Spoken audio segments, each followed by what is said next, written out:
Unless they were comatose or living under a rock somewhere in the Himalayas, everyone knows that Barack Obama was inaugurated as the 44th President of the United States this past Tuesday. Equally well known is the fact that Mr. Obama is our first African American president. I'm delighted that he was elected because I agree with his politics, but I'm also thrilled that we have taken a giant step forward towards ending the racial discrimination in our country. Barack Obama was not elected by black people. He was elected by Americans of all races, religions, and ideologies. The United States Constitution was adopted on September 17, 1787. It provided that any natural-born United States citizen over the age of 35 who had resided in the country for 14 years or more could become the president.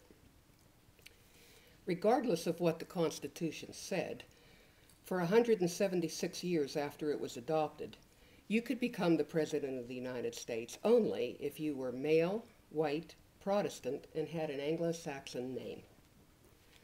It's an interesting paradox that the Constitution, which supposedly gave everyone an equal chance to become president, was written by Thomas Jefferson, a man who owned slaves.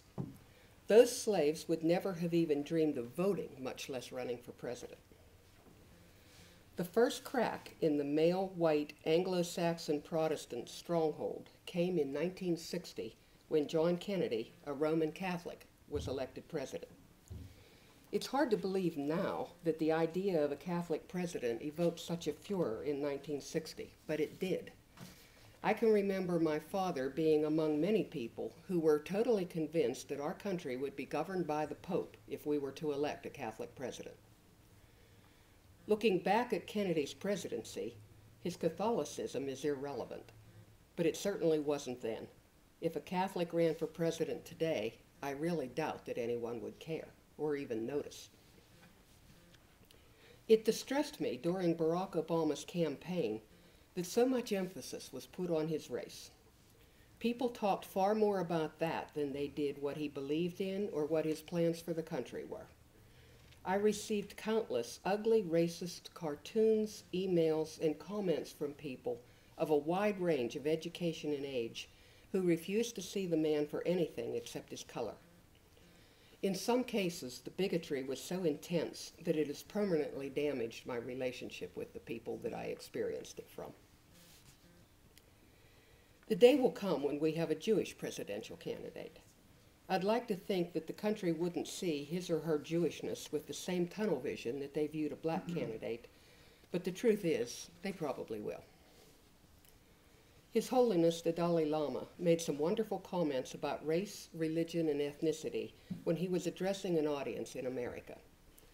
He said, "I come from the East. Most of you here are Westerners. If I look at you superficially, we are different. And if I put my emphasis on that level, we grow more distant. If I look on you as my own kind, as a human being like myself, with one nose, two eyes, and so forth, then automatically that distance is gone. We are the same human flesh. I want happiness, you also want happiness.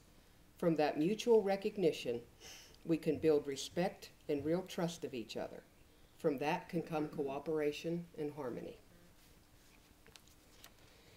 An interesting contrast to the bigotry that I saw in this year's election was the Steelers playoff game the Sunday before the inauguration. That game was discussed among my friends and coworkers every bit as much as the election was. But what a difference. No one talked about Coach Mike Tomlin being black. Ben Roethlisberger was not referred to as the white quarterback. No one cared if Hines Ward and Troy Polamalu are biracial. No one cared what religion any of the Steelers are. All anyone cared about is that the team worked together and won the game. Shouldn't that be all we care about any other time, too? Our country is in the midst of 2 wars and the worst financial mess most of us can remember.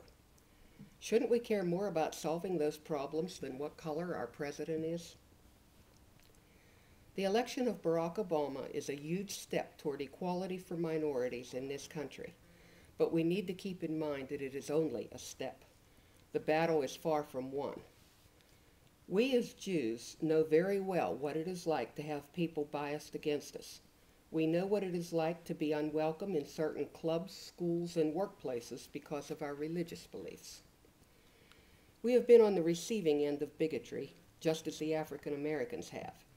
And because of that, I think we need to be in the front line when it comes to fighting it.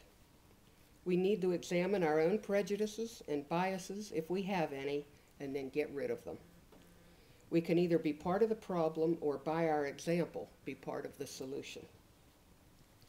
I got an email I liked this week making a note of the fact that 7 of Barack Obama's cabinet and top staff members so far are Jewish.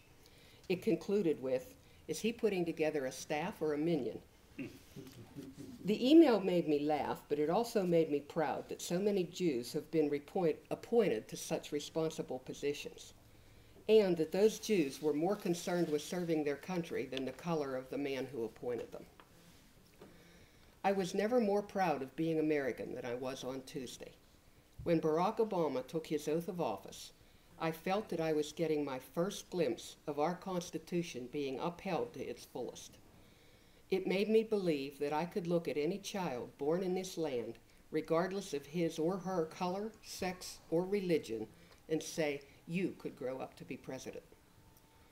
As a country, we will have achieved what we claimed to be back in 1787, when we elect our officials by their credentials and their qualifications only, and don't even mention their skin color, sex, or religion because we don't think they're important. Quite honestly, I don't know if any of us here will live long enough to see that, but we have so far taken a giant first step, and we should all be proud.